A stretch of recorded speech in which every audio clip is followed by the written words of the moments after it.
नमस्कार साथियों, स्वागत है आपका हमारे चैनल पर। आज के इस वीडियो में हम बात करेंगे कंप्यूटर सहायक के 13 पदों के लिए ऑनलाइन आवेदन शुरू। यूपी SSSC कंप्यूटर असिस्टेंट भर्ती 2025, जिसमें 13 पदों पर वैकेंसी है। अप्लाई कैसे करें, सिलेबस क्या होगा, एग्ज़ाम पैटर्न क्या है, उसके बारे में हम डिस्कस करते हैं। अगर आप सरकारी नौकरी की तैयारी कर रहे हैं और आपका इंटरेस्ट कंप्यूटर्स में है तो आपके लिए ये मौका है कि आप इसमें ट्राई कर सकते हैं। उत्तर प्रदेश लोक सेवा आयोग कंप्यूटर असिस्टेंट के 13 पदों पर भर्ती है, जिसमें ऑनलाइन एप्लीकेशन प्रोसेस शुरू कर दिया है। इस वीडियो में आपको मिलने वाला है vacancy detail, selection process, exam pattern, syllabus और कैसे अप्लाई करें, इसके बारे में हम डिटेल इन्फॉर्मेशन के बारे में जानकारी करेंगे। तो इसकी इम्पोर्टेंट डेट्स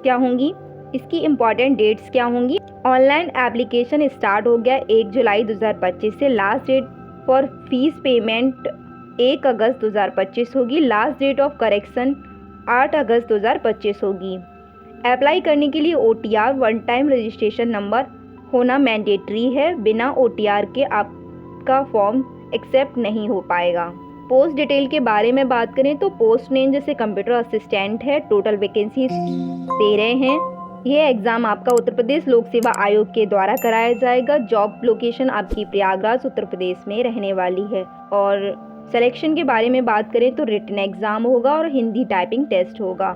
सिलेक्शन प्रोसेस की बात करें तो रिटन एग्ज़ाम में written test objective MCQs based होगा, जिसमें टोटल नंबर ऑफ क्वेश्चंस 100 होंगे और टोटल नंबर ऑफ मार्क्स भी 100 ही होंगे। 1 नंबर का 1 क्वेश्चन होगा, जिसकी ड्यूरेशन 1.5 घंटे मिलेगी, जिसमें 90 मिनट होंगे। नेगेटिव मार्किंग भी है इसमें। 0.33 मार्क्स पर रॉन्ग आंसर आपको नेगेटिव मार्क्स दिए जाएंगे। और अगर इसमें इस जो क्वेश्चंस के सेक्शन में क्या क्या आने वाला है तो general Hindi, general intelligence test, general knowledge, computer knowledge, इन सभी के 25-25 क्वेश्चंस आने वाले हैं। हिंदी टाइपिंग में रिटन एग्ज़ाम के बाद 10 गुना कैंडिडेट्स को टाइपिंग टेस्ट के लिए बुलाया जाएगा। हिंदी टाइपिंग टेस्ट क्वालिफाई करना मैंडेटरी होगा। इसी के बेस पे आपका सिलेक्शन किया जाएगा। अगर सिलेबस के ओवरव्यू के बारे में बात करें तो जनरल हिंदी में आएगी व्याकरण, वाक्य रचना, पर्यायवाची, विलोम शब्द, वर्तनी, तत्सम, तद्भव, मुहावरे। जनरल इंटेलिजेंस में coding, decoding, series, puzzles, blood relation, direction, verbal reasoning. और जनरल नॉलेज में बात करें मतलब GS में आएगी UPG के current affairs, history, geography, constitution, polity, economics. Computer knowledge में बात करें तो MS ऑफिस में वर्ड, एक्सेल और पावर पॉइंट की नॉलेज होनी चाहिए। इंटरनेट, ईमेल के बारे में भी पता होना चाहिए। ऑपरेटिंग सिस्टम के बेसिक नॉलेज होनी चाहिए। कीबोर्ड शॉर्टकट्स की भी नॉलेज आपको होनी चाहिए। अगर हाउ टू अप्लाई की बात करें तो ऑफिशियल वेबसाइट पे आपको विजिट करना है और फिर आपको वन टाइम OTR रजिस्ट्रेशन मतलब वन टाइम रजिस्ट्रेशन कंप्लीट करना है। फिर लॉगिन विद OTR नंबर, फिर फॉर्म फिल करना है। उसमें जो भी अपनी पर्सनल डिटेल्स, एक्सपीरियंस वगैरह फिल कर देना है। उसके बाद फीस पेमेंट होगी और फिर फाइनल सबमिट करने के बाद आपको प्रिंट आउट ले लेना है। Application fees as per category है। जनरल कैटेगरी, OBC, SC के लिए अलग अलग डिसाइड की गई है। अगर टाइपिंग स्किल्स पर फोकस करें तो कुर्तीदेव 010 फॉन्ट में हिंदी टाइपिंग आनी चाहिए। फॉर्म फिल करने से पहले नोटिफिकेशन ध्यान से पढ़ लेना चाहिए। नेगेटिव मार्क्स का भी है तो नेगेटिव मार्किंग का भी ध्यान रखें। Final exam date UP SSSC website पर ही नोटिफाई करेगा। तो दोस्तों, ये एक छोटी सी लेकिन बहुत अच्छी अपॉर्चुनिटी है उन कैंडिडेट्स के लिए जो कंप्यूटर के फील्ड में गवर्नमेंट जॉब चाहते हैं। तो फॉर्म भरने में डिले ना करें। 1 अगस्त लास्ट डेट है आपकी। आपका क्या टारगेट है इस एग्ज़ाम के लिए और टाइपिंग स्पीड आपकी कितनी है, कमेंट में ज़रूर लिखें।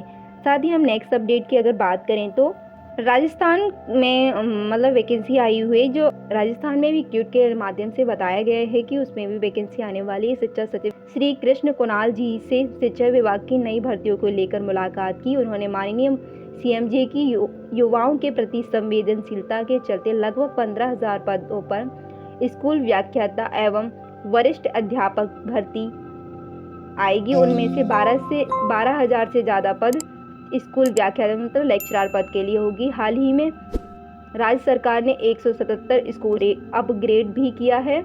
स्कूल व्याख्याता के 4277 और सेकेंड ग्रेड के 1062, थर्ड ग्रेड के 708 और लैब असिस्टेंट के 962, एलडीसी के 177, फोर्थ ग्रेड के 177 पद क्रिएट हुए हैं।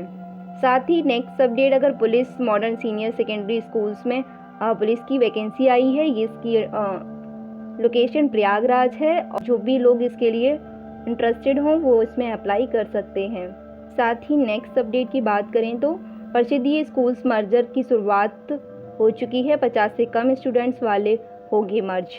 अमरोहा जिले से एक बड़ी खबर सामने आ रही है कि परिषदीय स्कूलों के एकीकरण की प्रक्रिया शुरू कर दी गई है। ऐसे स्कूल्स जहां 50 से कम स्टूडेंट्स हैं उनका डेटा कलेक्ट किया जा रहा है, इससे स्टेट गवर्नमेंट को भेजा जाएगा। तो चलिए इस पूरी खबर को समझते हैं। परिषदीय स्कूल्स में स्टूडेंट्स के नामांकन बढ़ाने के लिए हर तरह से कोशिश की जा रही है। स्कूल चलो अभियान चलाया जा रहा है, जागरूकता रैली का बारे में भी बताया जा रहा है, जनसंपर्क अभियान भी चलाया, सब कुछ हो रहा है। लेकिन फिर भी कई स्कूल्स में स्टूडेंट्स की संख्या जो है वो 50 से ज़्यादा नहीं हो पा रही। ऐसे में भी बेसिक शिक्षा विभाग ने डिसाइड किया है कि इन स्कूल्स को नियर बाई स्कूल्स के साथ मर्ज कर दिया जाएगा। इसका मेन गोल है कि रिसोर्सेज का better use, teacher student ratio का सुधार और क्वालिटी एजुकेशन का प्रमोशन होगा।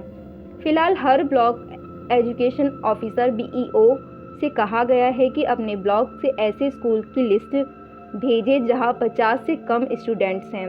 डाटा कलेक्ट करते वक्त ये भी इंश्योर किया जाए कि नियर बाई स्कूल्स कितनी दूरी पर हैं, कहीं बीच में नदी या बड़ा ऑब्स्टिकल तो नहीं है जिससे स्टूडेंट्स को दिक्कत हो सकती है।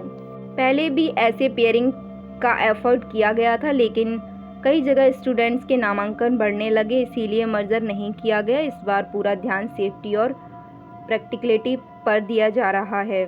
अमरोहा डिस्ट्रिक्ट में टोटल 1266 परिषदीय स्कूल्स हैं, जिसमें 786 प्राइमरी स्कूल्स हैं, 185 अपर प्राइमरी स्कूल्स हैं और उसमें 295 कंपोजिट स्कूल्स भी हैं। कई स्कूल्स में या तो स्टूडेंट्स कम हैं या फिर टीचर्स ज़्यादा हैं, या टीचर्स कम हैं तो स्टूडेंट्स ज़्यादा हैं, मतलब उनका एक बैलेंस नहीं है। 1:30 का होता है, वो रेशियो मैच नहीं कर रहा। इसके वजह से ये सारे चीज़ों को बैलेंस करने के लिए इस व्यवस्था को लाया जा रहा है। इसी वजह से अब मर्जर प्रोसेस को सीरियस लेवल पर इम्प्लीमेंट किया जा रहा है, क्योंकि इससे उन्हें बच्चों को क्वालिटी एजुकेशन मिलेगी, बेहतर फैसिलिटी वगैरह दी जा सकती हैं। जहां स्टूडेंट्स की संख्या 50 से आसपास नीचे है या उन्हीं स्कूल्स को मर्ज होगा। वैसे जैसे अब ज़्यादा हैं जिन स्कूल्स में कि 150 हैं, 78 हैं, ऐसे स्कूल्स में अगर टीचर्स नहीं है तो वहाँ टीचर्स अवेलेबल करा दिए जाएंगे। अगर स्टूडेंट्स कम हैं तो उन्हें मर्ज कर दिया जाएगा। लेकिन अगर स्टूडेंट्स अवेलेबल हैं और टीचर्स भी सही रेशियो में हैं, मतलब उन स्कूल्स के साथ कुछ भी नहीं किया जाएगा। उन्हें बस अच्छी फैसिलिटीज़ वगैरह, अगर कुछ प्रॉब्लम्स आ रही हों उनको सही कर दिया जाएगा। वो स्कूल्स वैसे के वैसे ही रहेंगे। स्टूडेंट और टीचर रेशियो को बैलेंस करने के लिए इस व्यवस्था को लाया गया है। डॉक्टर मोनिका बीएसए बेसिक शिक्षा अधिकारी का कहना है कि रिपोर्ट्स आ रही हैं बीईओ से। जैसे ही फाइनल लिस्ट बन जाएगी उसे स्टेट को भी भेजा जाएगा। उसके बाद जो निर्देश मिलेंगे उनके अकॉर्डिंग ही एक्शंस लिए जाएंगे। एक बड़ा रिफॉर्म है कि रूरल एजुकेशन सिस्टम के लिए ये इंश्योर करेगा कि स्कूल्स में प्रॉपर इंफ्रास्ट्रक्चर्स, टीचर्स, स्टूडेंट का बैलेंस हो। आपको क्या लगता है, क्या स्कूल्स मर्जर? आज की वीडियो में बस इतना ही। मिलते हैं अगली वीडियो में एक लेटेस्ट अपडेट के साथ। तब तक के लिए जय हिंद, जय भारत।